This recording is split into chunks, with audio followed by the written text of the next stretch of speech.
Welcome to the session today at the QUESCREN conference. My name is Simone Holt. I'm the Policy and Research Coordinator at Literacy in Quebec. And we have two presentations today, one from Melinda Clifford and one from Yolanda. And Melinda is the Programs Coordinator for English Language Arts at Quebec's Ministry of Education, a former high school ELA teacher with over a decade of classroom experience. She later contributed to the development of ministry exams. Originally from Australia, Melinda immigrated to over 25 years ago and now calls Quebec City home.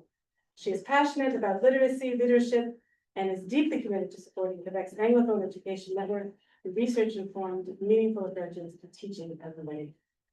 Thank you. Thank you. Wow, good afternoon, everyone. That stalled everything that I was going to say, so I don't need this slide. So yes, I coordinate the English Language Arts programs at the Ministry of Education. And I'm here today to tell you a story for the next 20 minutes. And it's a story of growth, which is why you see this kind of like sort of plant metaphor that's going to accompany the presentation all the way through. And it's the story of the Summer Literacy Symposium. But I'm going to start by taking you back to 2022 to give you a sense of where it all started. So in 2022, the Ontario Human Rights Commission came out with their Right to Read report, and that had a really big impact on how we were teaching kids how to read here in this province. And so the Dean Languages Network reached out to me at the Ministry of Education, and they requested that we create a consultation committee to look into how reading was being taught across the province.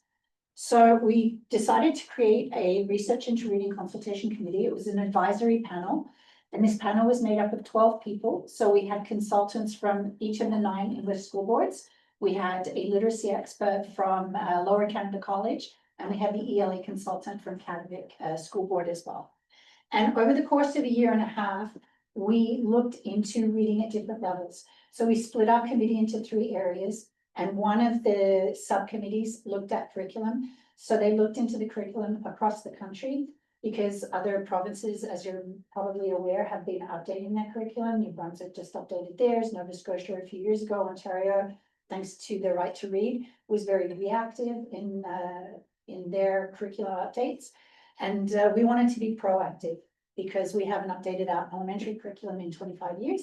And the secondary curriculums are starting to get quite aged as well. So the other subcommittee looked at teachers, and we surveyed 262 teachers across the province to get a sense of their understanding of the programs, how they were teaching reading, and their general sense of what was necessary. And we also interviewed university professors who are running the pre-service teacher programs at Concordia, Bishops and McGill to see whether they felt that there were gaps. And so what we found was, a couple of things. So we looked into our own curriculum and saw that we've got lots of strengths that are part of our curriculum. So metacognition is one of the strengths. Media literacy was huge, and media literacy has been part of the program since the 80s, and that made it into the new iterations of the program. Emphasis on a constructivist approach to learning, etc. But we also noticed some really big gaps in the ELA program. And one of the biggest gaps was the lack of explicit information pertaining to fundamental literacy skills. So there was nothing really specific about word study or phonics instruction or fluency or morphology or anything like that. So that was a really big gap. Other things that we found were the weak connection between decoding and encoding, so reading and writing. There's no scope and sequence or resources that were approved by the ministry that could be purposed by teachers across the province. So what's happened is that over the course of 25 years, different school boards are using different scopes and sequences. Some boards are not using any scope and sequence. So it's really a little bit all over the place. And it's insufficient links to the preschool cycle program was another finding. Teachers really wanted more support in how to teach foundational literacy skills and more professional development. And the university findings were that pre-service teacher programs lacked depth. And often I think some of the pre-service teacher programs depended on the expertise of the professor that came in to teach. So they weren't necessarily, teachers weren't necessarily graduating with a consistent approach to how to teach reading in the classroom. So it's not that teachers were not doing the work, and I want to be really clear about that. It's just that the framework that they were working with doesn't yet provide them with everything that they need to teach reading effectively. So moving forward, this, after a year and a half of work, what culminated in all of this research was a report, and that was, I think, on the previous one. It's on the next one. Anyway, it was a report that was published by the Dean Languages Network in 2024. And at the end of this report, there were two recommendations. And the first recommendation was that the Ministry of Education revise and update their programs based on evidence-based practices. And the second recommendation was to provide sustained hands-on professional development that helps teachers translate what the research looks like into practice in the classroom. So if you're interested in reading the report, either the executive summary or the entire report, you can find it at Bibliothèque et Archives Canada. It's on ERIC if you type in research into reading. And it's available in French and English on the Learn Quebec website. So we couldn't move forward with the first one because we don't have a ministry approval to update the programs right now. At the moment, the focus is on Français langue d'enseignement, which is being updated. And so we are patiently waiting our turn to update the program. And we'll be ready to do so as soon as we get the go ahead.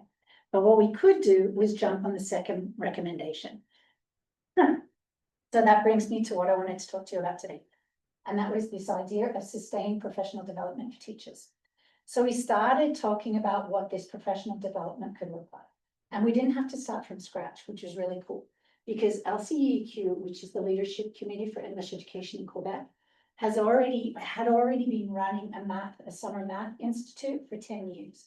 So they had this beautiful residential model where teachers would go for 3.5 days every summer for 3 years in a row and work with other teachers from across the province on honing their math teaching skills.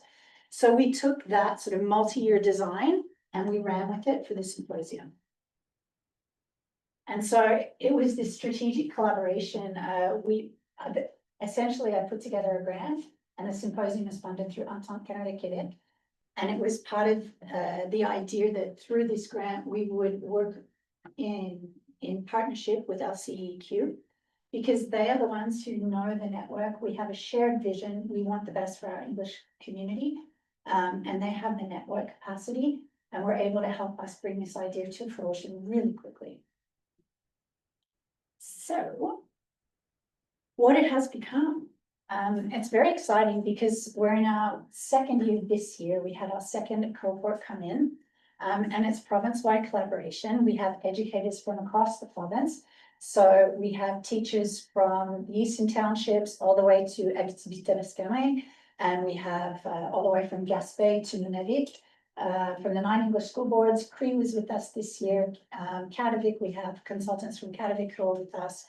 And from the Association of Jewish Day Schools and Private Schools. So our first cohort, which was our pilot cohort, we call them Alpha. We had 100 participants who came from across the province, and 80 of those were teachers, and the rest were consultants from each of the school boards, and a handful of guests, so they could see what it looked like. And the focus was on learning, collaboration, and stronger literacy instruction. Okay. So I did not do this alone. I was very fortunate to work with a wonderful group of people. This is the steering committee for the symposium. So we had John Ryan, who's from LCEQ, which some of you may recognize. And then we have Dr. Sandra Martin-Chen, who runs the literacy lab here at Concordia University. Shannon Collins, who's the early literacy and ELA consultant with New Frontier School Board. Stephanie McCauley, who's the ELA consultant at the Eastern Township School Board. And Sarah Kingsley, who's with Lower Canada College. And Kathleen Murray, who was with me at programs for 3 years, but she was on a loan of service and has since returned to her position as the ELA consultant at Lester B. Pearson School Board. So we worked for an entire year trying to figure out how are we going to put this symposium together? What is it going to look like? What theoretical model are we going to choose? And we decided that, oops. So here, we decided that we would create the programming for this symposium on the active view of reading. So as we were doing the research, in the Research into Reading report, we were looking at the history of how reading was taught. So looking at other various theoretical models that existed, like the simple view of reading, and Scarborough's Robe. And then the model that was published by Duke and Cartwright in 2021, which is this one, which we think is just a little bit more comprehensive in terms of what it encompasses. So this really has more of the motivation engagement section, this green section on the left here, that other models don't have. And it's very explicit about the bridging processes that we like, that sort of brings that simple view of reading together, and it's articulated really nicely. So we were hoping to use this, or we decided to use this as our roadmap to program the instruction for the symposium. Okay, and so this is how we tried to bring it all together over 3 years, because like I said, we were focusing this on the model for the Math Summer Institute. So teachers give up 3.5 days of their summer to come in for 3 consecutive years. So hopefully you can understand the graphic here. We have the 3-year model, year 1, year 2, and year 3.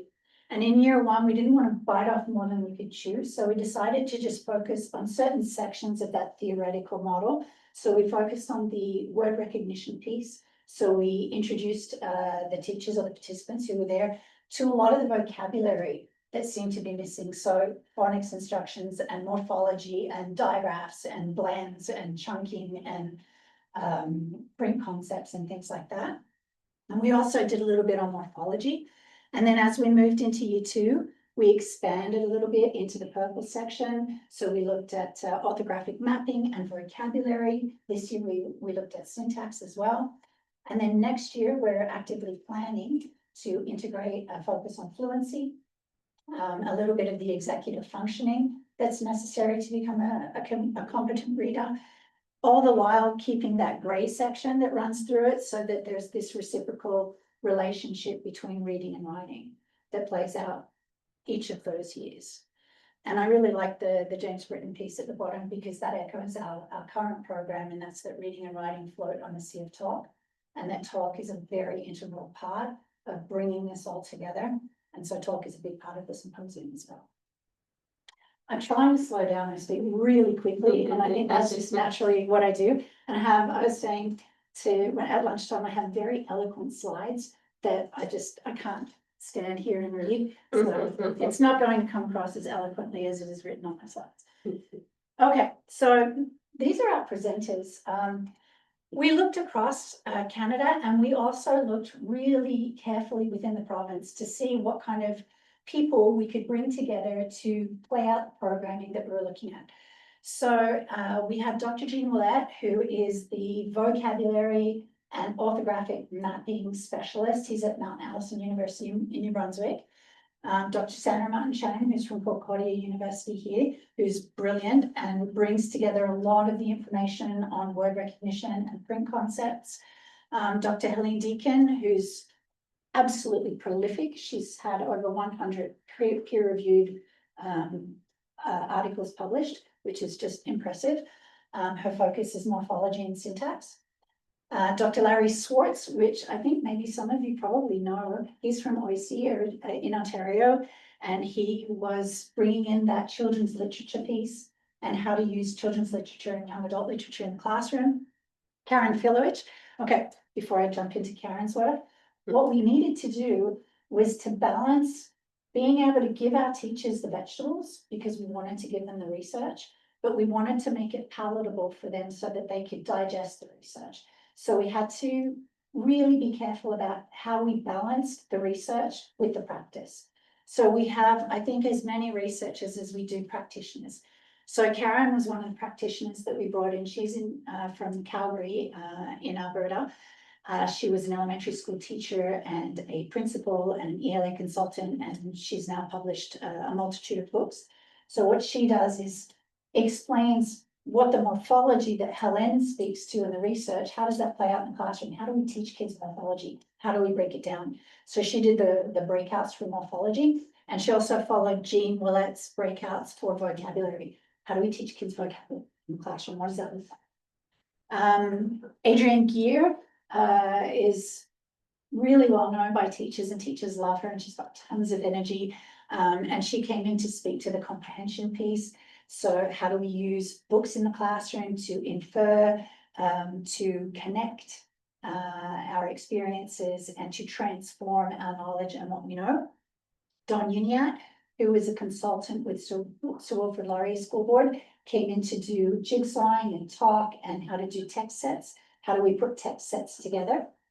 Sarah Kabaya is a consultant at Western Quebec School Board. She did read alouds for grades 6 and 7, because you're never too old to be read to, but there were read alouds with intention. So when we did a read aloud, we did it with the focus of word study. So we would pull out specific words that we wanted the kids to learn, that were tier 2 words, and speak to the morphology in the words and the how many syllables, and can you put this word into a sentence, etc.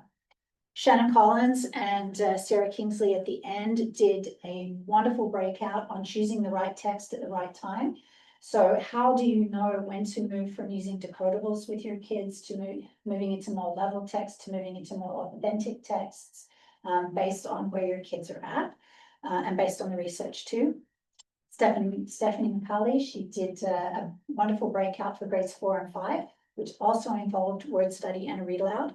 And Larissa Sampson, who's the ELA consultant at Western Quebec, who took care of the breakouts following spelling. And what does that look like what does it look like when you're looking at kids writing when they're in grades 1, 2, or 3? And what can their writing tell you about how proficient they are as a reader? So that was really interesting. And she also followed up with syntax this year. So those are our presenters, and we're not sure who's going to be joining us for year 3, but we're going to get some fresh blood for year 3 and hopefully pull on some more consultants from the province, because the idea of the symposium is to really grow capacity amongst the ELA teachers and to build community. So this is just a snapshot from this August. So I think it was Sandra Martin-Chan from Concordia who is doing a piece on bringing an overview of the big pieces together. And she was teaching them digraphs and different parts of words and vowels and vowel teams and things like that. So we had the Scrabble game where 2 people who had a vowel had to get together and create a vowel team, and then 2 people had to get together and create a digraph, and then they had to like find other people across the room to create a word. And so these guys came up with Teach, which was just super appropriate. And I was lucky to get a picture of that. Another example of another breakout that was going on, or a plenary actually, was reading for pleasure. How do we get kids to read for pleasure? How do we get them motivated and engaged and wanting to read? And this is just an activity to build connections. So somebody would start with a ball of yarn and they would discuss what they were reading. And then the next person in the group would be like, oh my God, that's like what I just was reading in this book. And they pass the ball of yarn and it would go back and forth. And it could be text to text connections, or maybe it was a connection to something that a story their mother had told them when they were a child, but they were just building all of these connections based on what was being read.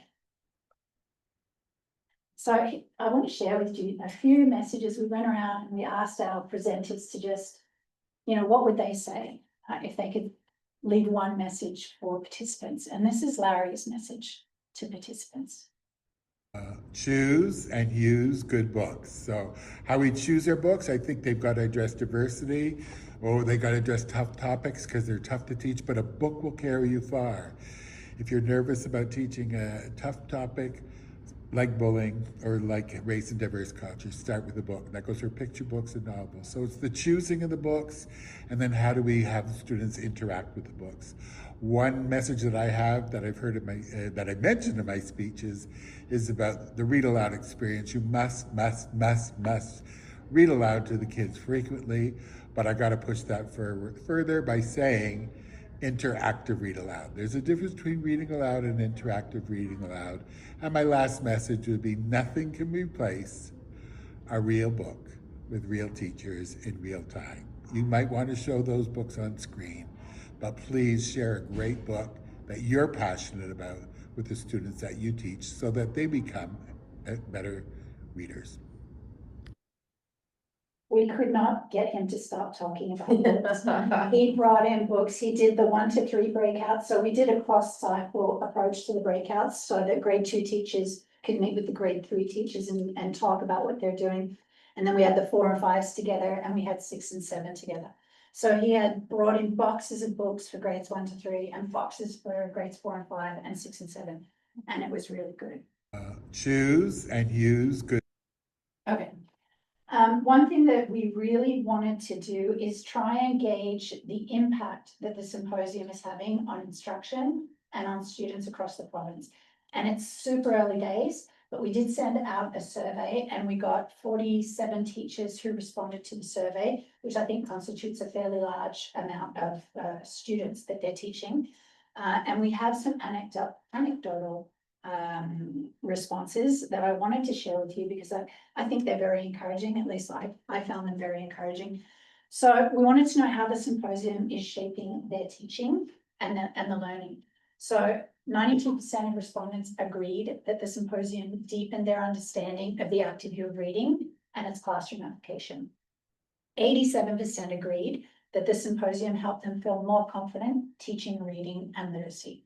And 92% said that they've shared insights or resources from the symposium with colleagues in their school or in their board. Some connections, which was so wonderful to see this at the end, is that 2 different consultants from across the province started book clubs with the teachers from the symposium and other teachers if they wanted to join. So they're using books by some of the presenters that were at the symposium. Another one said, the connection I made with consultants has helped me a great deal. I'm reaching out more and trying to incorporate more of their expertise in my classroom. And then another said, this influenced the lead literacy team at our school when determining our literacy goal for the coming year. So my colleague who attended for the first time this year and I had many discussions as to what our goal should be in our school for the coming year. So I was very gratified to see that it's starting those kinds of conversations. This is a little message from Jean.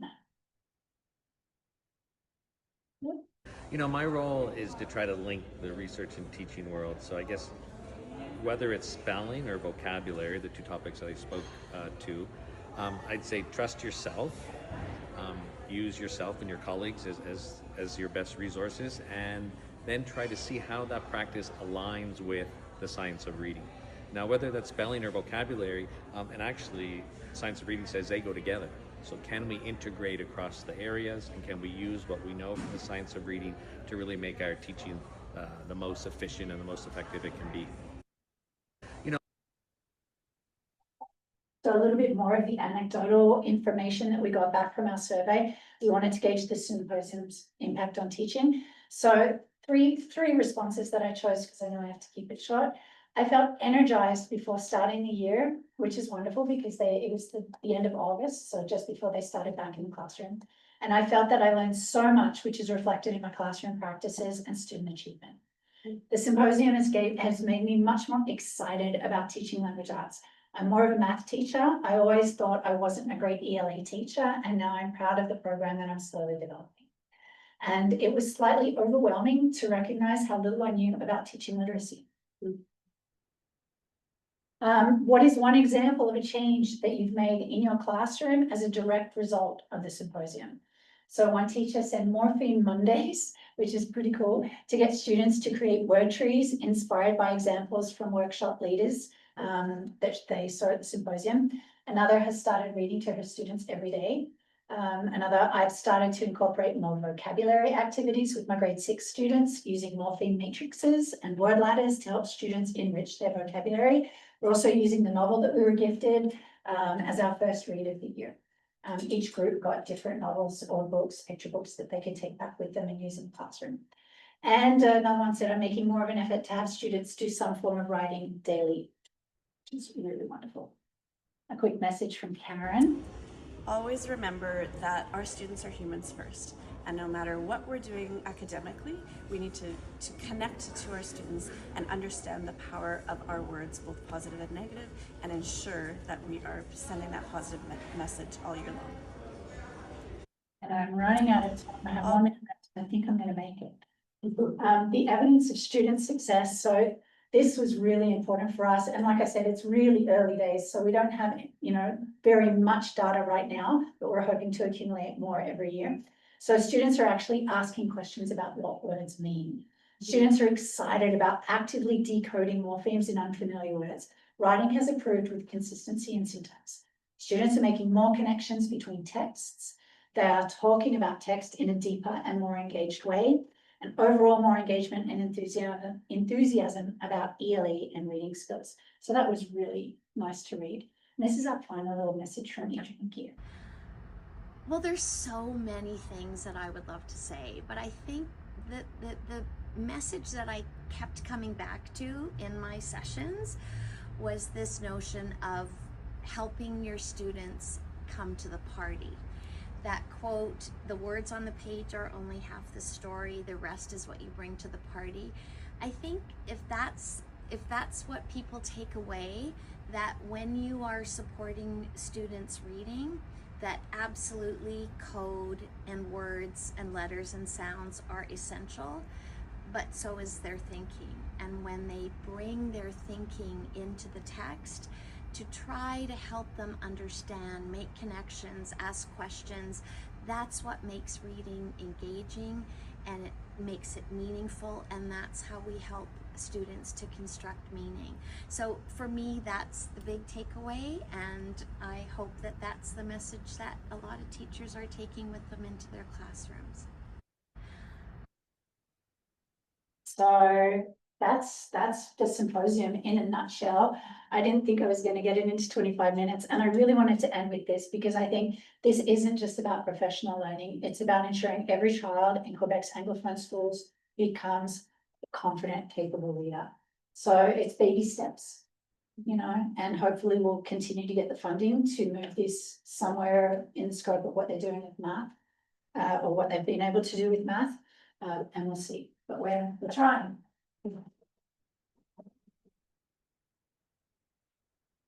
Thank you very much. We'll have a question period at the end.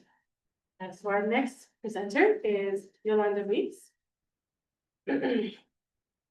She is Literacy in Actions Project Director and is all about connecting arts, education, and social services. Trained as a support worker, visual artist, and community coordinator, she has been a key player in developing and facilitating Literacy in Action's art-based approaches to literacy and community development. Her passion resides in creating and sustaining accessible artistic and educational spaces within institutional frameworks and grassroots movements in her home province of Quebec, the West Coast, and abroad. Thank you.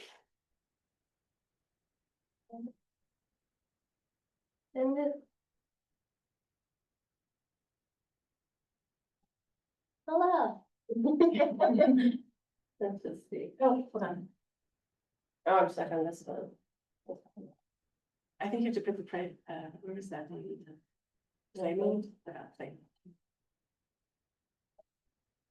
Yeah, is that one? Yeah, that's what I just keep clicking the same thing. So Really hard. Put the X of that. Deletes. And that's that word. I'll grab that. And it's good. Just be honest. Oops. Oh. Okay, wait, let's see. Okay, Yeah. got it. So I brought some tangible things because I'm going to try to tell a really big story in a short amount of time. But please take one of our publications and go through the visual books that we've made. I work with Literacy in Action. We're in the Eastern Townships of Quebec. So we're looking at literacy from 16 years old up. That's one of our core services for English speakers in a big rural region. But this is a fun project that Sam here was a part of. So yeah, I'm really glad she's here with us. And this is what we're doing. Yep. Oh no. Hit the other direction of the arrow. No. What happened? If it's in that.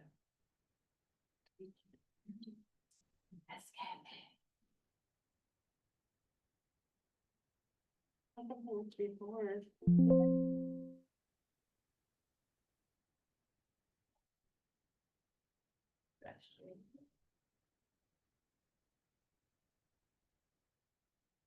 Okay, it's still there, just not moving. That way? No. And it doesn't even move that. Oh, forget the guy. Okay, thank you. I'll just keep pushing buttons and seeing if that does anything.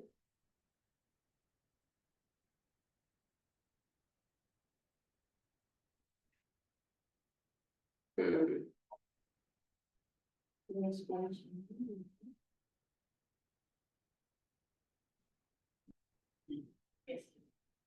I'm sure it's a simple thing. Digital literacy. Hi, Daniel. I'm not moving.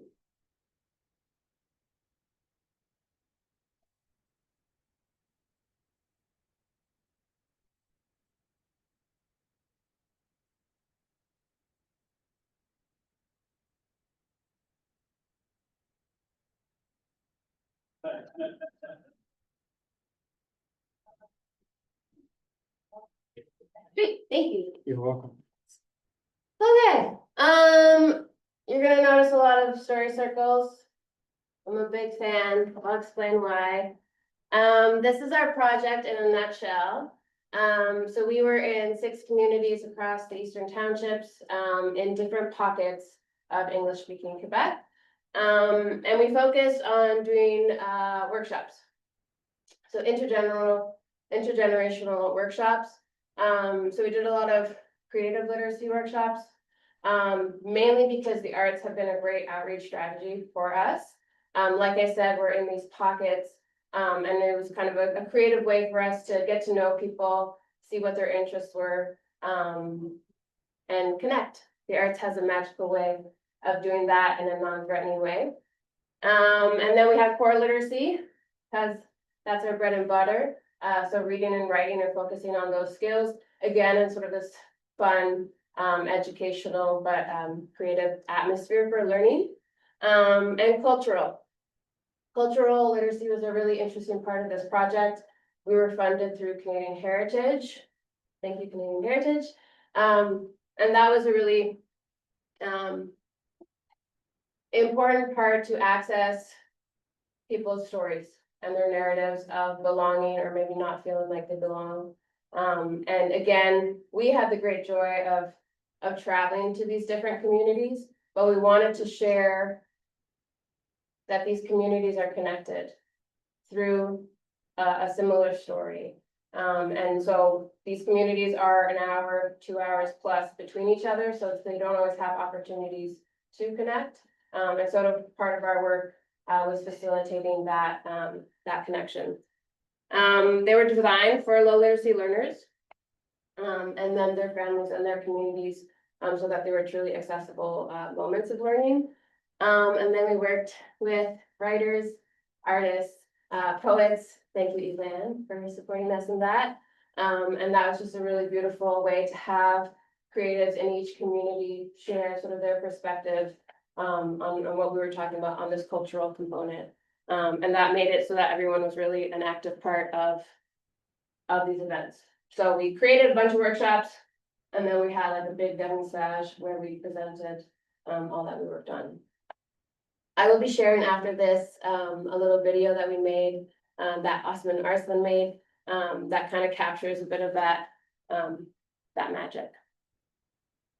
So there's really 3 things that I'm going to focus on that we found were really sort of important to creating these moments in community. Plurality of English-speaking identity, the power of inclusive lifelong learning practices, and the efficacy of the cross-sectoral strategy. All about vitality and sustainability at the end of the day. My circle again. Plurality of English-speaking identity. We were talking about rurality in one thing this morning. They were talking about plurality of rural existence, and I was like, yes, the people. It's really exciting to hear that acknowledgement. And because we were talking about culture and people's stories, we were talking about different waves of migration into Quebec, onto Wabanaki territory, which is where we are, in the townships. And so it was talking about honoring sort of people's legacy of they've been around for 5, 6 generations and how beautiful that is. There's also people like myself who come from a more murky migration story of how I've ended up here, and then people newly arriving as well. And so acknowledging that there is a diversity in our communities in rural Quebec as well. And so that was very key. And so we based all our workshops kind of on that progressive, how do we talk about these things in an accessible way? And also talking about things like exodus and the sort of these gaps in our families, which really deeply affected rural Quebec. The power of inclusive lifelong learning practices. Again, that circle that I love. There's great symbolism in a circle, but there's a really beautiful thing that happens when you kind of have these spaces that just take away some of the hierarchy of learning.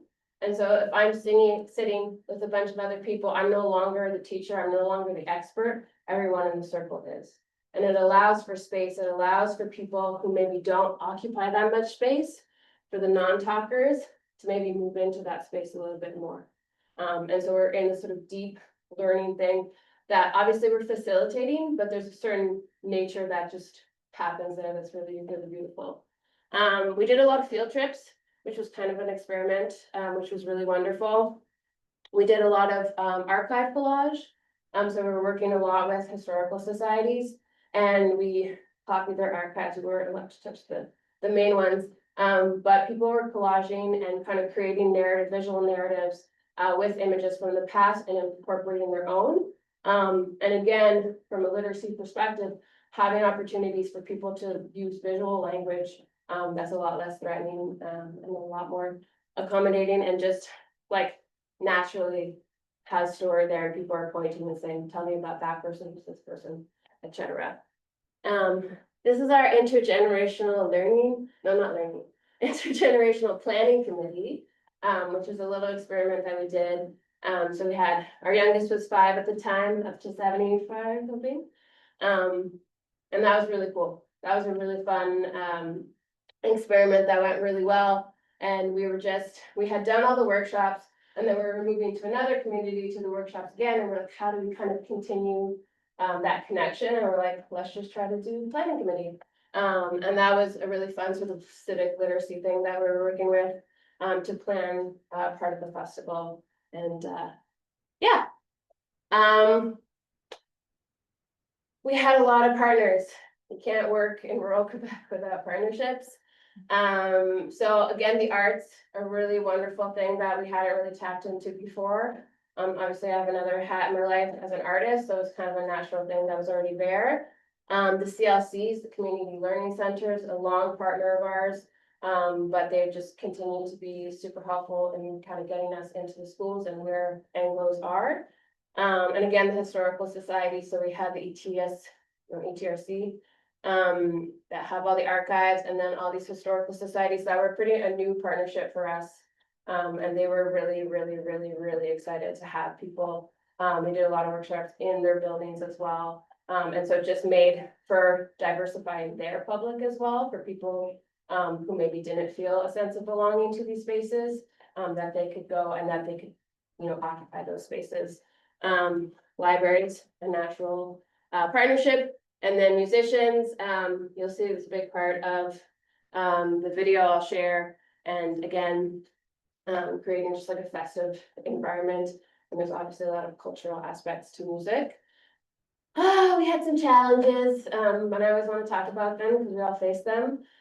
M30 was a challenge for us. If you don't know what that is, awesome. If you do, we had to go because we were getting federal funding, and we're a Quebec funded organization. M30 didn't block us, but it did provide some really sweet barriers to our timing.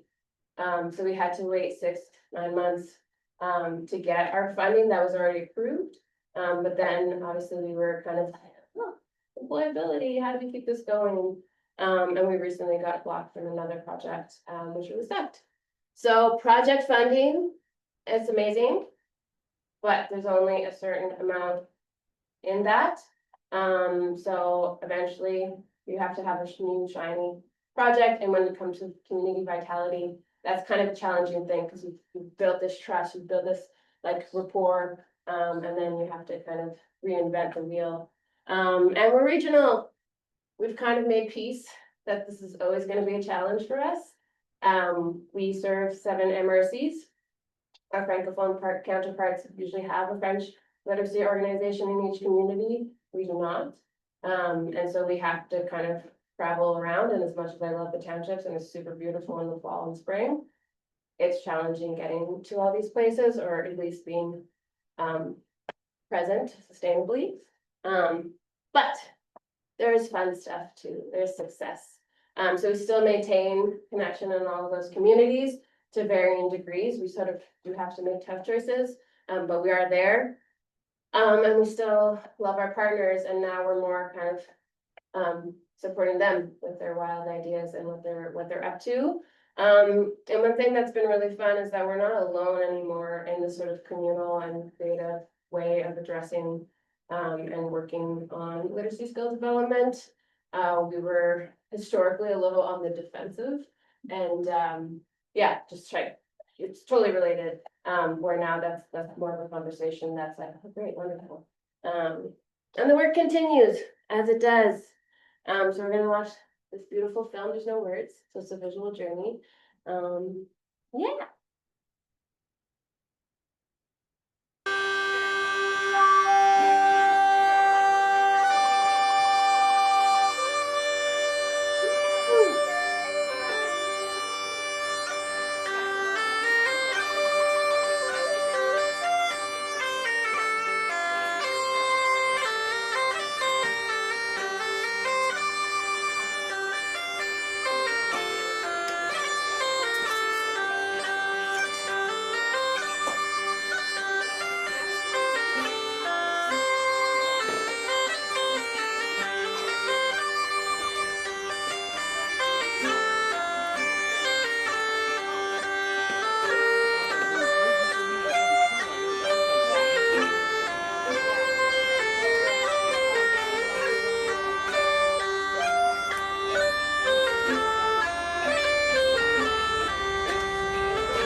In this room there, we have the exposition.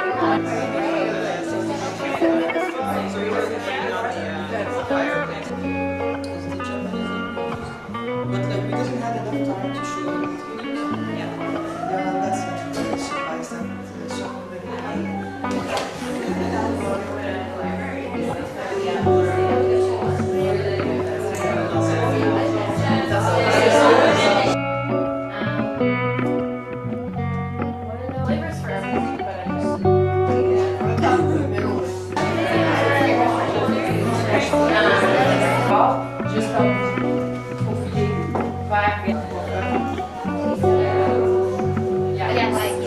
What do you like to do?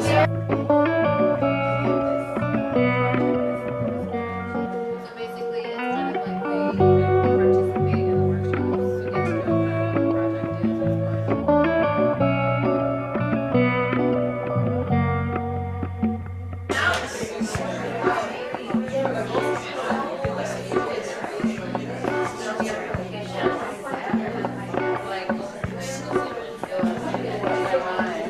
project is. And then we have a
Thank you.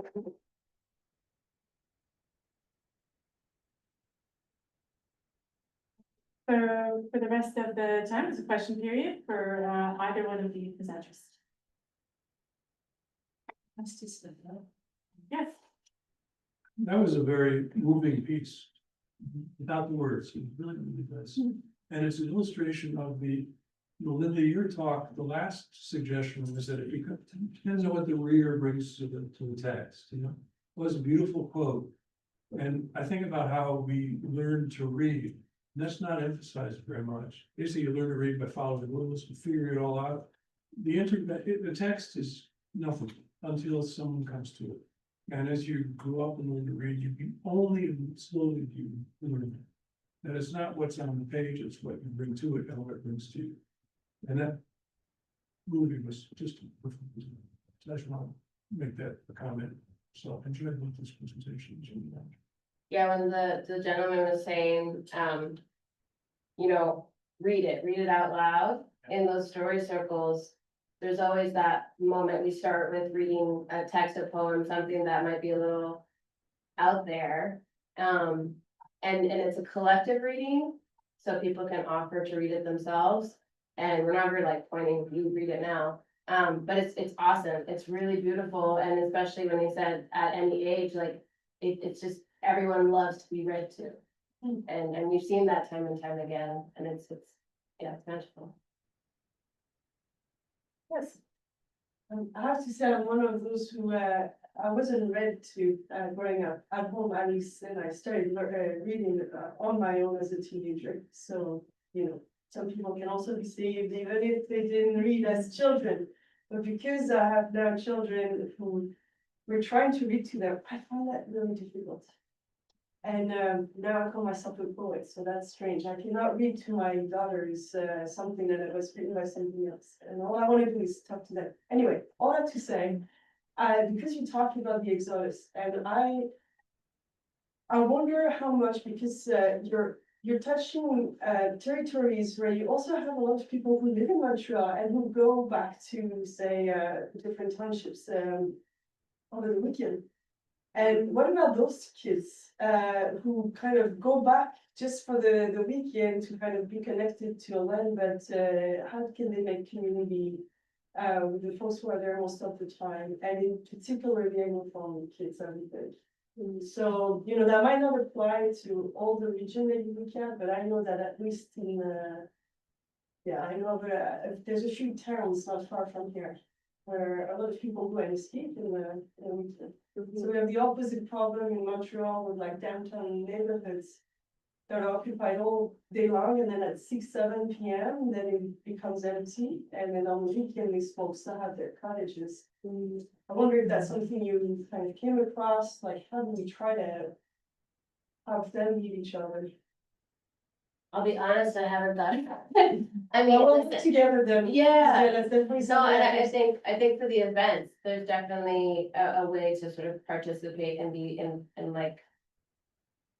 those spaces. The workshops, I mean, it's Johannes men, you know, so people wouldn't necessarily be part of that. I grew up in NGG, so I'm a Montrealer who went rural, and I grew up in our alleyway, and it was an awesome community. And I think a lot of people have a lot of misconceptions about community in an urban environment and in a rural one. So I will think about it in a sense. Yeah, because especially like these particular towns are a little bit far from cottage life. So they're not that is a reality in some of them, but a lot of them are just a little bit further from that. It made me think of, you know, the movie Captain Fantastic. If someone has seen it, I don't want to. Oh my God, with Viggo Mortensen? Yes. Yeah. That movie. So in case you haven't seen it, you should. I don't want to. You know, when his teenager starts to meet someone else, and then he's so disconnected from her codes and his codes, and then that's this moment that I find really interesting with both what you're saying, because, well, you got the Anglophones also going back to, I don't know, another territory where they could get to meet some other kids who come from other circles, and there's magic in creating those encounters. just like what happens in that movie for that teenager, it's a game changer, because all of a sudden he's like, I don't wanna be perfect like when we met parents, right? I also want to connect with other people in society. And We have did. similar skills. Yeah, we did have a lot of people meeting who were kind of in the same town or in the same region, who maybe they didn't go to the same school. Yeah, And that was really wonderful, because there's a lot of people who knew each other. And we always play the game like, okay, we're gonna wear name tags. I know like 75% of you know each other and have known each other for a long time. But there's those of us that are new, and you can play into that, like, we're new, what's your name? And it makes it so that people who maybe are older are not part of the school life, because that's kind of that's where Anglos are, that's the hub, right? That and the churches in rural Quebec. So it's a cool opportunity to have spaces where there's opportunities for people who don't share the same two lives to be and connect. One of my favorite moments was a kid who lived in a town quite far away, who's homeschooled, and then a kid who's from town. And they exchanged phone numbers, and I was like, they still do that. It was just a really cool moment to witness, and yeah. Right.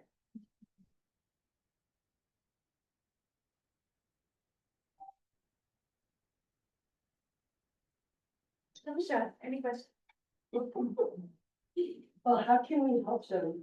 So like, both your projects are very interesting. I wonder what is it you need in the next, I've heard there's some funding issues, so if we don't talk about the funding, how can we collaborate? You can't talk about funding. No, let's try to get more funding by, joining forces maybe. Or bringing some circles that don't even know they could contribute that way. Well, can I come?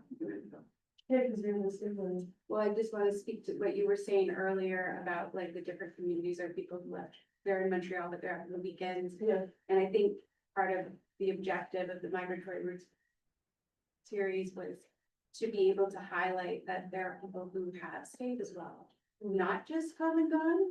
And so the communities that are still, the individuals and families that are still there are also like their roots might be from the way that they've stayed. So I think, well, like, it's interesting, I think of like the socioeconomic differences between like a family that has family in the cottage and versus the families that we're reaching, which are like even further than cottage life. And so, and then when I think about the role of creating a new cultural narrative for the future, funding needs to be a part of that in order to allow for those opportunities to be created and co-created, whether so I just wanted to kind of speak to that. Yeah, because the funding, I'll take an example of like, you might have a school here in Montreal that has the funding, but then their kids are escaping on the weekends, and then they could just, by the collaboration between two different institutions then you're not really competing for funding, because you will be applying to the same places.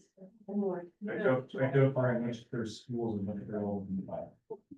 No, but you've got kids who want to do something meaningful for their community, and they're looking for the best way to get involved in that community, and they might not know that when they go to their cottage and they're alone in their towers, but it's in the woods, so it's not a tower, it's a cabin in the woods. They could go and meet all the kids who are next door. Anyway, it might sound like very idealistic, but I can see how these communities don't even see each other. But there's social media. And Well, they don't connect through that, I would just say. yeah, they do. I think. It's nice of it. Or they can meet like that and then exchange numbers. I mean, they know what's going on. I think many of them. Well, I have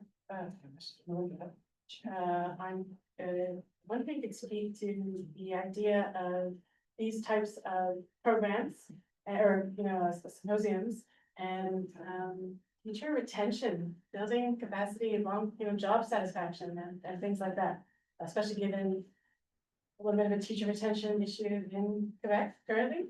And have you measured a correlation, or how much have you gotten feedback for? We haven't measured a correlation with that, but one thing I can say is that if it's any indication, teachers who are participating are willing to give up time from their families during their summer vacation to come and do PD.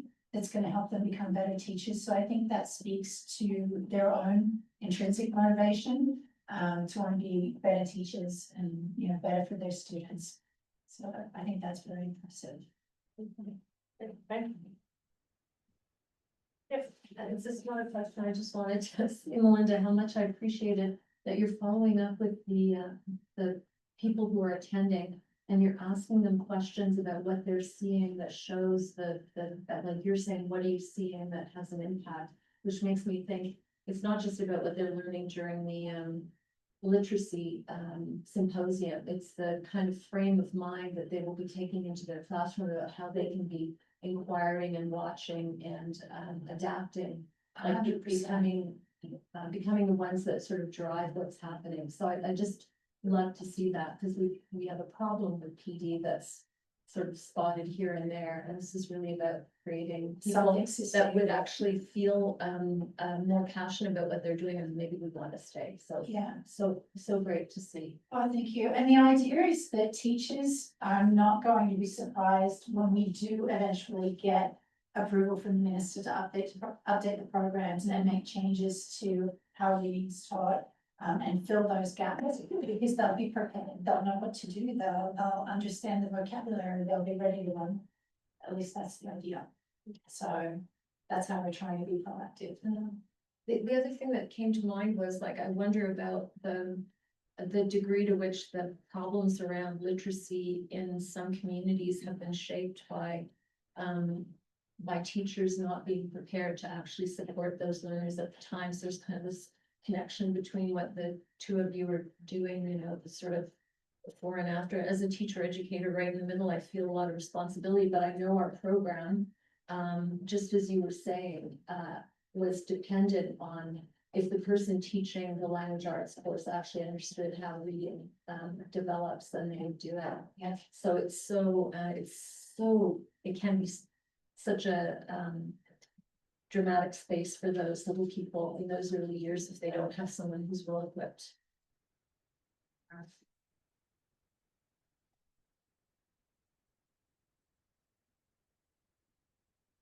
Well, thank you, everyone. Very much appreciated.